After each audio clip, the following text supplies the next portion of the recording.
Shooby-dooby-doo. Strangers in the night. Let's see, we got a text message. Okay, I think we're live. Let's double check. Yo. Let me refresh my main page here. Okay, we are indeed live. Well, fantastic. Well, I would say good morning, but strictly speaking, it's not morning anymore. So, happy noon. It's like 12:15 here. I'm an hour and 15 minutes later than I said I was going to be in the last night's stream. I said I was going to stream at 11 o'clock this morning, but I've been having a little bit of an inquiry kind of thing. First of all, so the long story is that I started building a new computer in July, right? And then I figured what I was not going to upgrade was my monitors. I've had two non-HD flat screen monitors. One that I bought, I think, originally in like 2004. It was an old Samsung, I think, FreeSync monitor, actually, an old one. And then when I built my previous computer, I bought a new monitor then from Dell, a Dell flat screen monitor. And both of them are non-HD, and I figured, you know what, I just reuse them. I don't really care about, you know, insane visuals and shit. I was just trying to be a penny pincher. And about a month later, my brother-in-law ended up getting a hold of me, and he's been building a computer for months and months and months because, you know, this guy really doesn't like to spend money, and he like bought all of his components like when they were on sale and got insane deals on them. And then, you know, he's been paying attention to this one gaming monitor. It was actually an Acer, which I probably have spoken about before because I've had a couple of issues with it, but you know what? I'm actually kind of enjoying the monitor, but I want to buy a second one so I can get rid of this Dell, this non-HD monitor. And not only that, but I think it's better to have two monitors that are the same resolution. And, you know, if it's the same make and model, it's going to be better. But the whole thing is that my Acer monitor, my HD monitor, has DisplayPort or D port. But the problem with it is it only has the one input for a D port, right? It only has the one input for it. So which means that the whole like incentive for using D port is pretty much completely gone, because the whole purpose of using DisplayPort is that you get to daisy chain your monitors together via one cable. Like you could have monitor A hooked up to monitor B, and then monitor B is hooked up to the computer. So basically it's just a one cable that's going to your GPU, and then all of your DisplayPort monitors are daisy chained together, you know, through the D port inputs. But this fucking thing doesn't have a goddamn D port input on it.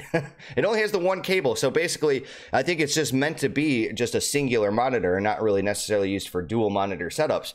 So which means either I have to go out there and drop at least $300 on another monitor with two DisplayPort inputs, so that way I can daisy chain them together, or I buy the same Acer monitor, and then basically I buy a hub, and then I hook them both together via the hub, or I decide not to spend any money and just continue with the same setup that I have right now. And you know, that's pretty much what has made me late to today's stream. So before we begin, I did want to actually have a little bit of an analysis, somewhat, since our first character died. I think it would be in our best interest to just kind of get an idea of what to expect with our new character. So let's see here. Let's go into window capture here. Let's turn off the game, and then let's go ahead and actually, you know what, we should probably do it in this monitor here, since we did adjust my settings inside OBS to do 1080 by 1920 by 1080. So let us go in here. So we are a necromancer,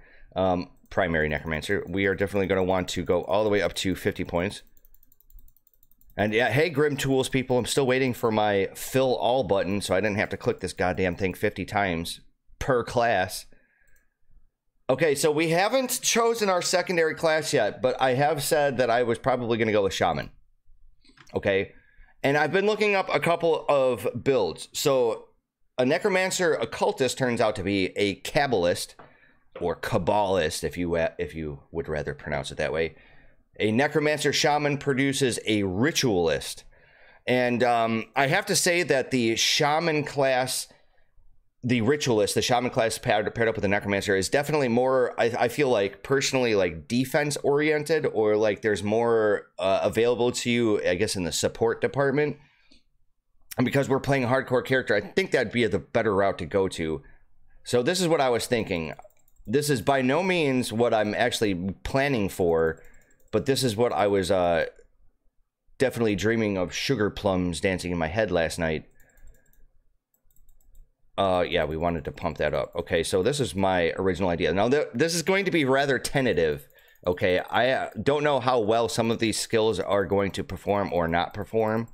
And that's going to be something that we're going to have to basically investigate in time. But this is basically what I came up with.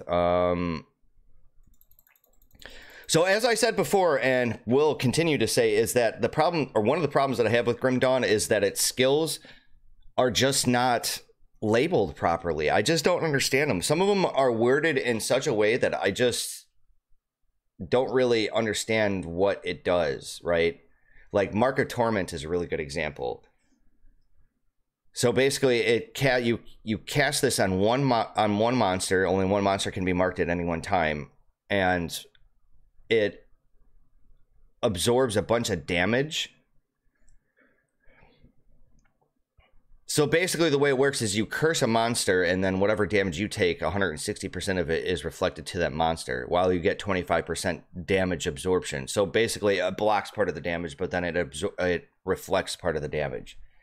And I was sitting there thinking about Mark of Torment being potentially a skill that I could use on like singular target, like a boss or a hero monster, because that would totally make sense. And I feel like if I was to ever justify myself having a one-off skill that's for like taking down a specific opponent or like a one-of opponent, that's what I was kind of also looking for. A Mark of Torment seems to be it. But the problem that I have with Mark of Torment and a lot of the skills here in Necromancer, in the Necromancer tree, is that I don't want to get hit. I know I'm going to get hit. I know it's inevitable. I know that we can't like completely dismiss our resistances and our defense and health and everything else. But this skill is pretty much predicated on being hit, and I don't want to be hit, even if it does have the plus or the 25% damage absorption. You know, just out of curiosity. Okay, so that does scale. So you can get a total of 50% damage absorption. I wonder what that means. What exactly is damage absorption? Because damage absorption can't be the same thing as damage reduction, right? So it's not like I'm just taking 50% of all damage sources, or is it just 50% of damage just from that one source? I guess that would make sense. I think that probably is what it does. So it would be really good against bosses. So anyways, in my build that I came up with, instead of going for the full 50 points in the shaman tree, I only went up to 40 because I'm not going to be using the shaman tree's ultimates. There is a guide out there that somebody posted for doing a pet-based ritualist build, and I did take a couple of pointers from that build, but I pretty much went completely differently with it when it came to that, because that person actually had basically conjure primal spirit and then primal bond here completely maxed, and I don't really agree with that. First of all, I don't really like conjure spirit or primal spirit because it lives for 20 seconds and that's it. I don't really want any pets that live for a certain length of time, unless of course they're a summon that I get from, say, an item. Or maybe, I don't know if any of the devotions have any summonable skills. Actually, there's one. There's one that actually specifically deals with summoning skeletons, right? It wasn't Breath of the Dying God. No, there was one skill in here. There was one constellation in here that had, I think, like a basic like summon skeleton type of move. But anyways, let us do this. So the point is that I don't really think that Master of Death is all that, or excuse me, not Master of Death. Master of Death is the one we want, but I don't think Primal Bond is all that great. So most of the bonuses that you get from this are going to be, or are going to be reflected on me. So I get damage absorption, some buffs to my damages, to various damages, and then 5% less damage from beasts. Okay, so the 2% damage absorption. So just out of curiosity, if we go ahead up to 50 points here, we're gonna get into the game here in just a minute, so don't worry about that. We are gonna start our campaign here in a minute, but I want to do like a little bit of an idea of what to expect here. Okay, so this fully maxed out has 15% damage absorption, so I can understand the person for doing this for the damage absorption, but like, see, you also get the bonus to all pets, and it does pretty good. 84 flat bleeding damage over 3 seconds. Pretty strong. Plus 74% all damage, plus 33% crit damage for that. And that's for all of your pets. However, if we come over here to Necromancer, what I was planning on using instead was Master of Death. Gives me a whole bunch of, well, not really a whole bunch, but it gives me some offensive, defensive ability, vitality resistance. But look at all the massive bonuses to pets, to all pets. 50% all damage, 60% acid damage, 60% vitality damage, which is important because I'm really trying to maximize vitality damage.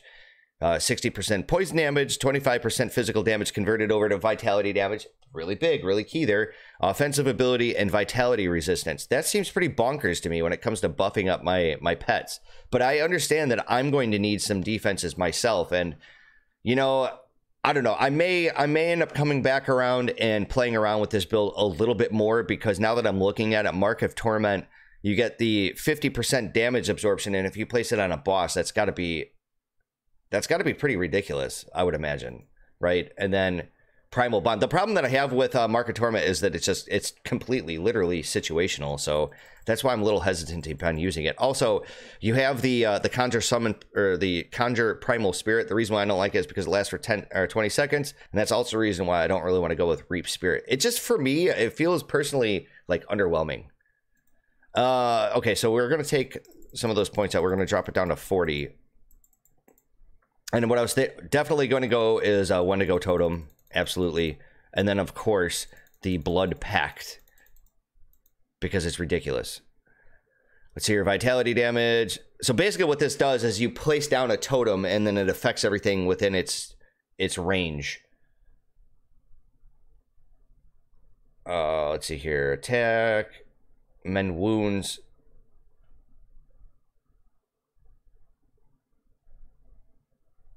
So everything within its aura, I think, gets all this stuff, right? Let's read it. Wendigo Totem represents a darker side to shaman rituals, embracing the vicious duality of nature. One must die so that another may feed and live. Once placed, the totem will drain the life from nearby foes while creating a soothing aura that heals allies. The totems are taboo to most tribes, though, as the primal hunger spirit invoked to power the totem is perilous to control and has driven many shamans mad, filling them with an insatiable hunger and inevitability that inevitably leads to cannibalism. Okay. Wendigo totems scale with player damage. Player damage bonuses. Okay. So the Wendigo totem itself is kind of stupid. It just restores a bunch of health. But this is the thing. This is right here. Blood Pact says, seal a pact with the Wendigo spirit inhabiting the totem. So long as you stand within its aura, you taste the blood. The taste for blood will be insatiable. Okay. And what you want to do is obviously place this around wherever your swarm is at, wherever all of your pets are at. And they're going to have all of this excellent damage. Okay. So what I was thinking about doing was, first of all, Briarthorn's pretty ridiculous. And what I wanted to say about the tentative aspects to this build is that I don't really necessarily have to go with fully pumped up Blight Fiends. I'm not sure if I want to go complete Blight Fiends or if I want to go Briarthorns. I'm not entirely sure. And also, when it comes to the Blight Fiend skills, the Rotting Fumes and the Blight Burst, I'm kind of thinking I'll definitely have one skill point into one skill, and I'll probably have the other one maxed out maybe. But I'm really not sure which one is the better skill. They are both pretty ridiculous in their own rights. I feel like Blight Burst would probably be better. Release upon unsuspecting foes in a toxic eruption of decay. So I don't know if that actually means that these things... Did these things die? I don't know. I mean, I think that the damage of Blight Burst is much better than Rotting Fumes, but... what I was planning on doing was just doing something like this right off the bat. But as far as this guy goes, the Mogdragon's Pact, just pumping one skill point in Heart of the Wild. So basically what this does is it's a toggle ability, right? And it gives you all these special bonuses. But the last skill, Oak Skin, gives you all kinds of ridiculous shit. take on the aspect of ancient trees, solemn, ageless titans that have outlived civilizations, bestowing additional protection upon those under Mogdragon's blessing. Like, it just gives you so much survivability here. This gives you a whole bunch of health. So this would be like the incentive for getting Heart of the Wild here is for the additional health. But this right here, armor, pierce resistance. Pierce resistance is a resistance that's really hard to actually max. So that's really important. But this right here, as far as the Briarthorn goes, you have the 1 to ground slam, and that's its big attack, and definitely want to pump at least 1 skill point into it. As far as maxing that out, I don't really think it's all that necessary. I think just having the 1 skill point is fine. But the whole point of the Briarthorn is this: emboldening presence. The Briarthorn is an imposing presence on the battlefield which emboldens its allies to fight with greater ferocity. So it creates an aura, right? 15-meter target area aura. It's got a plus 5% all damage, plus 5 offense ability, 1% physical resistance, 3% bleeding resistance, plus 12% all retaliation damage. It's pretty fucking bonkers, and that's something that I, want to absolutely, positively, completely max out. The other thing is that I want to go Grasping Vines because Grasping Vines are ridiculous. The question is where do I want to put my other points at? Okay, as far as like the vines go. So we're going to want that. And what I was also thinking of to be a cheeky bastard was Storm Totem. Storm Totem looks bonkers. But not only that, but it has its like upgrade skill, Corrupted Storm, which 100% of the lightning damage is converted over to vitality damage. And since we're already doing shit tons of vitality damage, why the hell not, right? Let's see here. We don't really want to put the skill point into it, but one of these things actually, I believe there was a skill that we were going to use that maybe it was Ill Omen, Vitality Decay. No, that was their movement speed. So I was going to talk about that in just a moment, but I could have swore one of these skills here was like your Vitality Resistance Shred. And I know one of these skills actually did it, but I don't remember which one it did. So one of these skills, vitality damage. So one of these skills actually shredded the enemy's vitality resistance. Okay, so here it was. It was Spectral Wrath. Yeah, I don't really want to do that. I was going to say, like, if we can get some resistance shred, that would be really good, especially for vitality. That's what I think we're going to bank on. Oop, cancel. So Shaman. So anyways, with the Storm Totem, what it does is it sits there and it just does a shit ton of damage. So it does all this like lightning damage plus the electrocution damage, but the lightning damage is going to get converted to vitality, and that's kind of where I was going to go with that.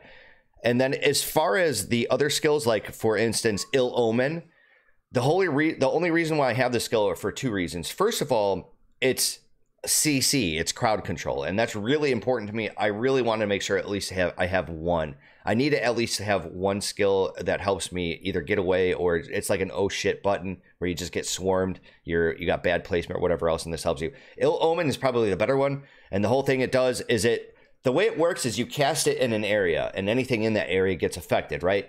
But it's also got a chance, it's got like a virulence aspect to it. It's like a plague or something. It spreads to other enemies.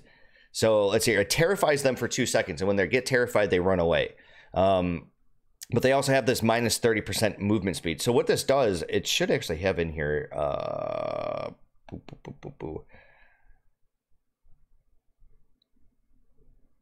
So it doesn't actually have a modifier in here, but it spreads to other monsters. It like so if like a monster is outside of the original cast area, but a monster that it was in the cast area is affected, it could presumably spread it to the monster that was outside of the cast area, and keep on spreading.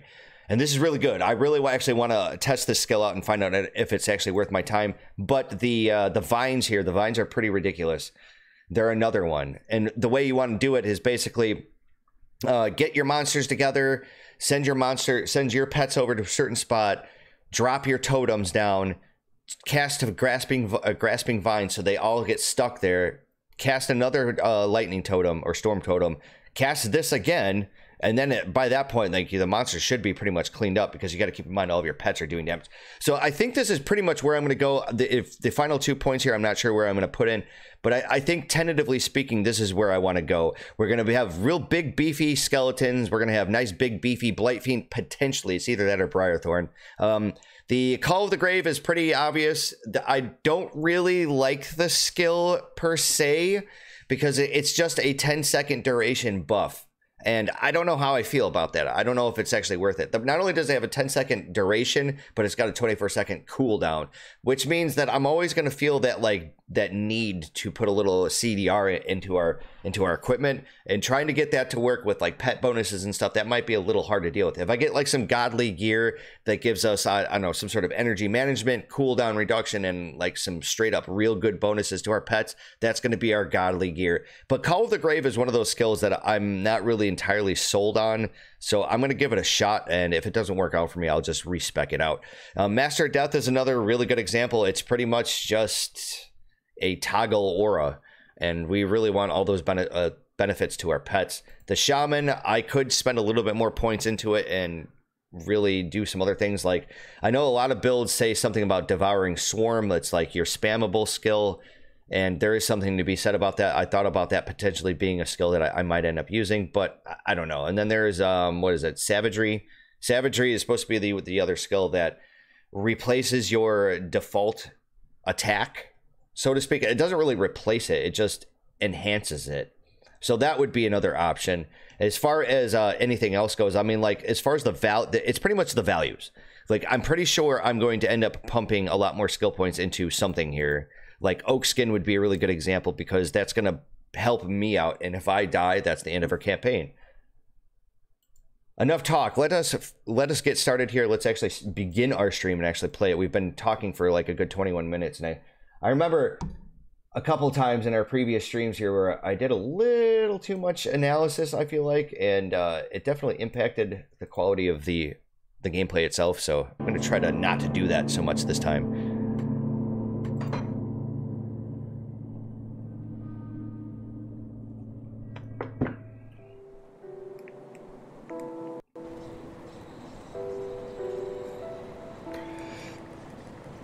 Alrighty. I don't know how long I'm going to be streaming for today. I pretty much have the entire day to myself. The woman's at work all day. I don't really have much planned. You know, I did try to stream, by the way, I did try to stream Guild Wars Out of the North last night, but YouTube just wasn't having it. I couldn't get a good connection. Like, it was just starting to, like, give me the red bar and get really choppy there in the beginning, and I don't know if it was temporary or what, but I didn't really feel like dicking around with it, so I didn't. I just said screw it, and then after that first attempt, I just said, ain't gonna do. I did do a few things in between recording, in between the last stream and this stream.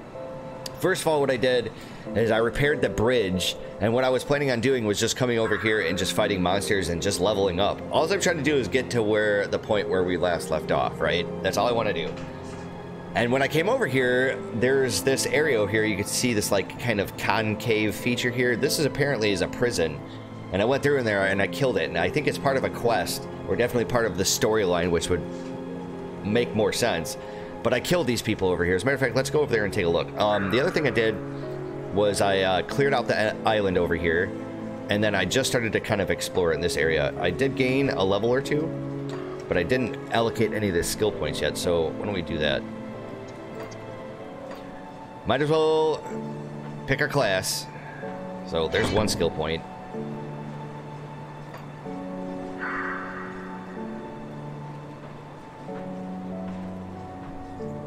So if I started going Shaman, the only thing I'd really have access to after I dumped all 5 of my available skill points would be either to get Grasping Vines or Mogdragon's Pet.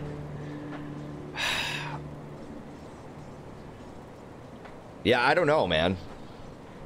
Like, when would be the appropriate time to start working on the Shaman class so I can get, like, Wendigo Totem? It's going to be a while before we're able to get, like, our build. So I'm assuming that most of this shit's not going to come until, like, a little bit later on in the game.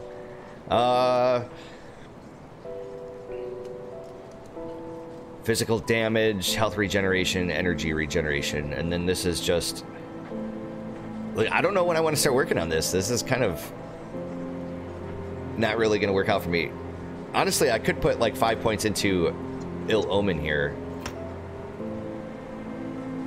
I think what I'll do is I'll put 1 point into that, and I'll put 4 points into the Shaman Mastery. It makes sense for me because, first of all, we're going to have the level 5 skills available to us next time we level up, and, you know, we're starting to work on this. But not only that, but we get all these points to all of our attributes every time we level up our mastery, so why the hell not? I mean, there's no downside to doing it.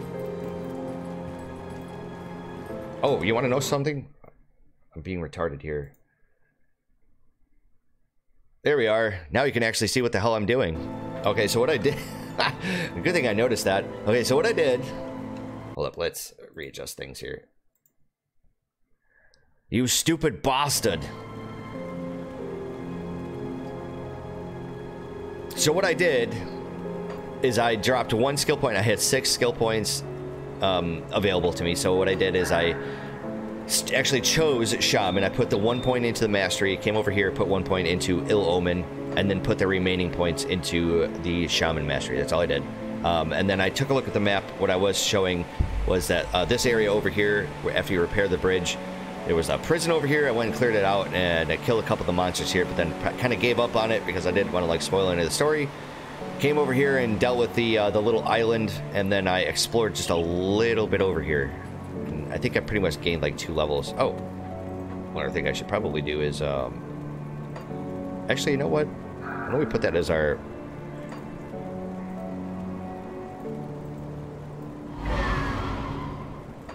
Yeah, why don't we do that? I'm really interested in testing this out. So what does it do? 2 meter target area. That's terrible. 7 cold damage. 4 vitality dots. Terrify target for 2 seconds. 4% reduced target physical damage for 1 second. And 15% minus movement speed. No, I'm not belching right now. I just got these like weird hiccups. Oh.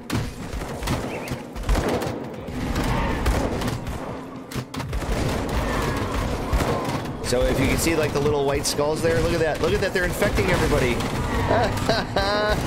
Oh my god, this skull is actually pretty fucking awesome. I really don't like the cooldown.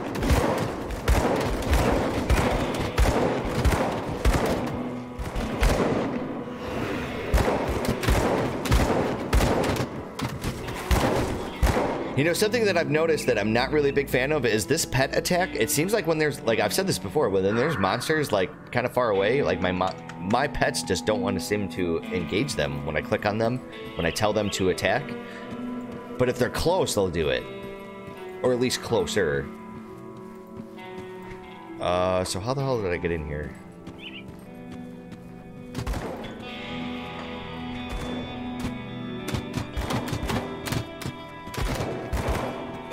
Right. Of course.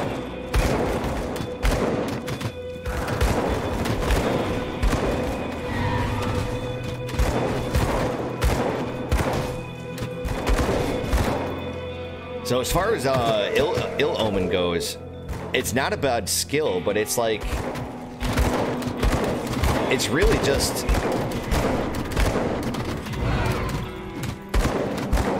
it's literally just an oh shit button.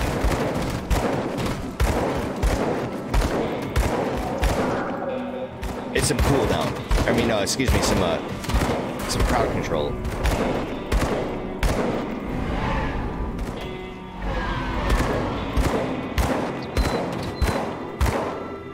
You know, one thing I did not see is that I definitely cast Ill Omen on that one monster, the one guy that was sitting here. I cast it on her twice, and I didn't get any kind of like audio visual feedback that she was actually affected by it. I wonder why that is. Is that just like an oversight? So when I came through here the first time, there was a monster. It was like the guy with the whatever, the defensive armor looking icon thing above him, he actually sat down and he started talking shit to me. As to what precisely he said, I don't know. I don't remember. Something like, you're not going to get away with this, or do you know who I work for, kind of thing. It was something along those lines. I'm sure we'll probably find out who that was when we get up to this point in time in the game. You know, after we get through Act 1. I think Act 1 is all of this stuff, all the way up to Burwich Estates. So as far as further level ups go, I'm not really trying to prioritize Shaman. I mean, I do want to prioritize Shaman because I want to get my hands on Wendigo Totem as soon as possible, but Jesus Christ, that's like level 20. Which means I'd pretty much have to, like, neglect my Necromancer side. I kind of don't want to do that. Like, I still want to get Will of the Crypt, at least get a point into it. So I'll tell myself, what, why don't I dump, say, 1 point into Shaman Mastery and then 2 points into Necromancy? Because I'm at that point right now where, yes, I could buff out the skills that I have, but I'm kind of more interested in actually just unlocking the other skills. So much better armor, or excuse me, much better boots, but it's level 16, unfortunately. Gear-wise, I think there were a few items that I actually did switch out that I got better versions of. I think the boots are one. Definitely the shield. The shield was one of the items that I've had in my stash. It was the shield that was down here. Okay, so we're not level 16 yet. That was the problem. We had like a whole bunch of stuff in here that I just simply couldn't equip because it required a too high of a level.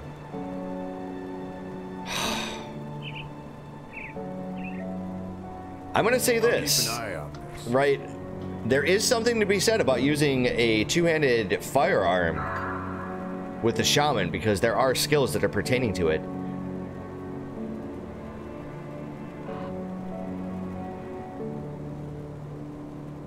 This is a two-handed melee and two-handed ranged weapon bonus.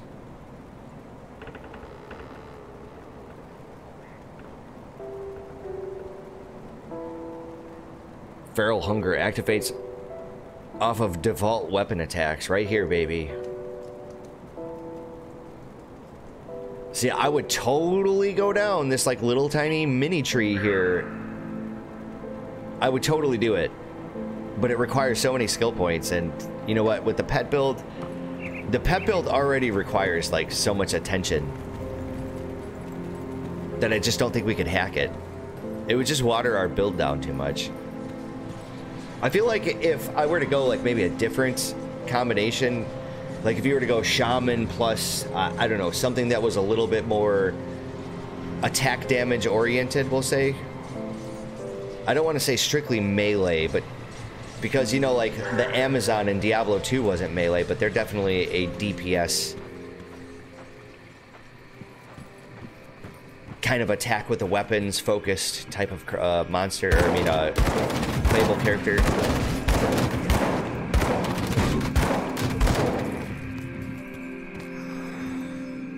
I do really want to go two-handed weapons, but I just don't have the support for it. And I think just in general having an offhand, even if it isn't a shield, and let's say it's just a caster offhand, I think that that's just going to be strictly better in the long run than equipping a two-handed weapon. Okay, so here we are. We're going to cast Ill Omen on these guys. So the Ill Omen did not work on the boss, which is not a surprise. I remember reading that.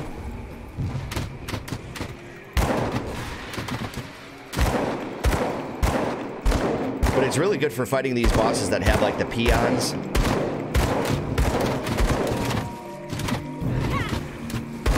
God damn it, quit aggroing me, bitch.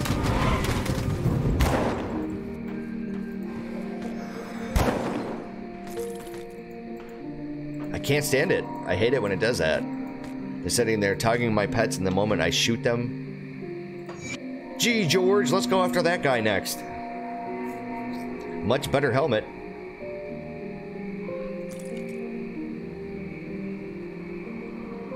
Granted skill, Ring of Steel.